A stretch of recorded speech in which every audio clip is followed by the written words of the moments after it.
Pero hindi pa rin ako titigil. Sa mga sumulat sa akin kakilala nyo, sabihin nyo, steady lang sila sa Gedli.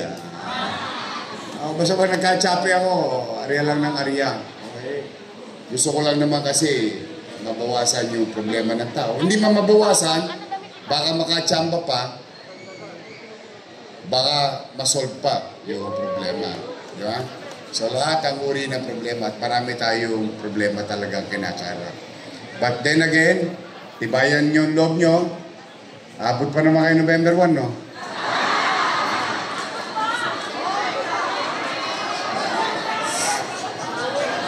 Kailangan. Pasasayahin ko pa kayo sa Pasko eh. Lalo na yung mga lolo't lola ko. Spoiled sa akin yan eh. Pasensya na mga batang Maynila.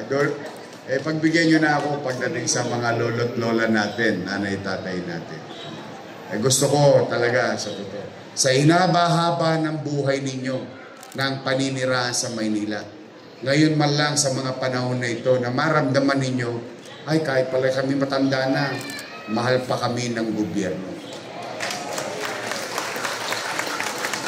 Pinapahalagaan pa kami ng gobyerno.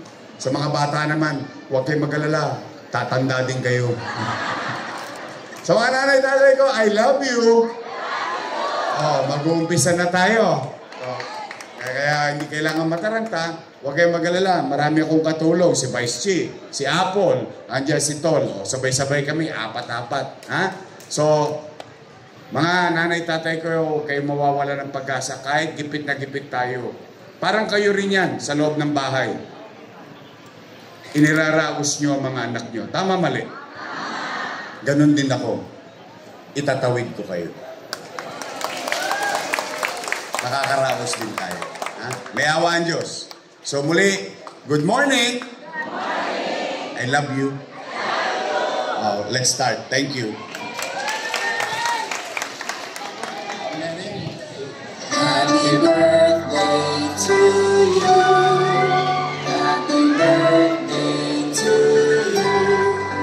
Happy birthday, happy birthday. Happy birthday to you.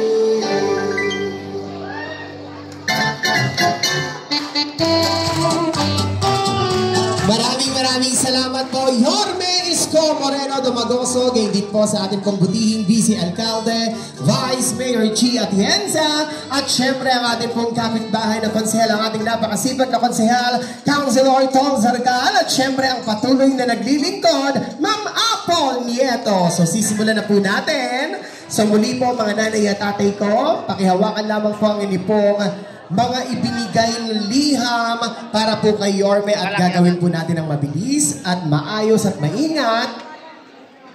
Simulan na po natin.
Meron akong sobrang dyan sa mata.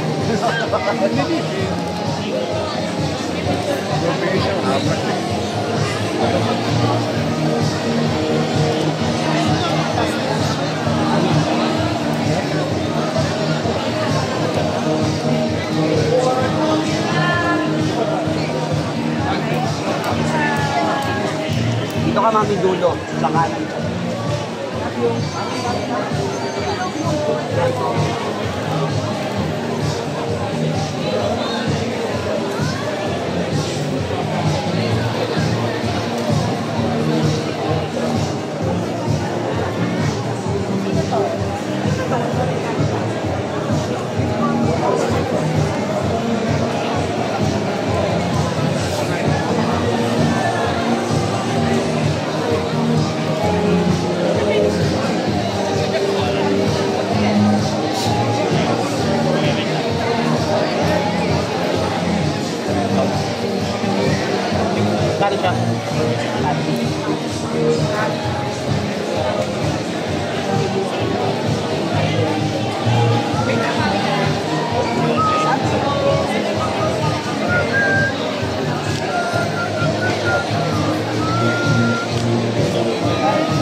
Nakala ko talaga, di ko parang...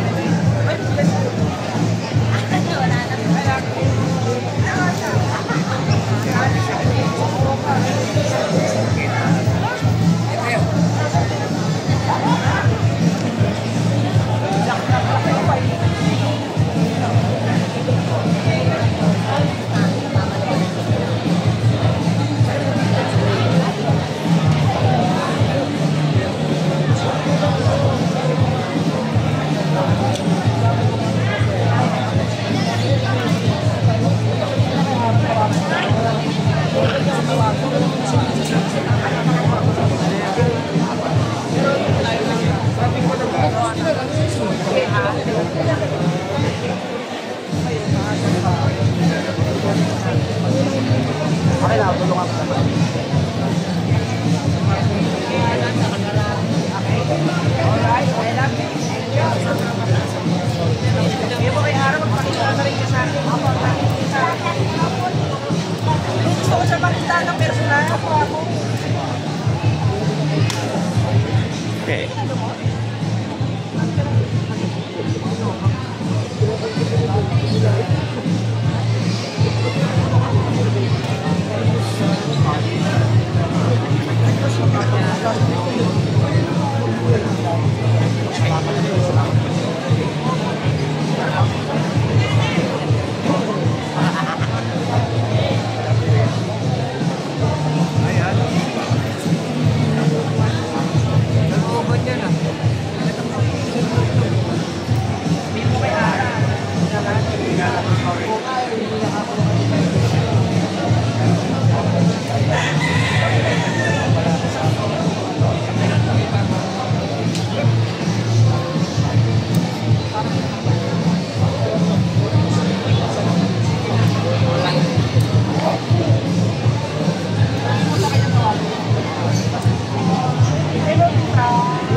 Sino mo na nag-aalaga sa akin?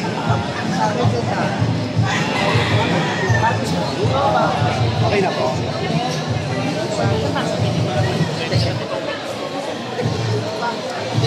Baby boy ka. Nasa ang problema, alam na niya kahit so hindi lang kapag lumabas na maliit.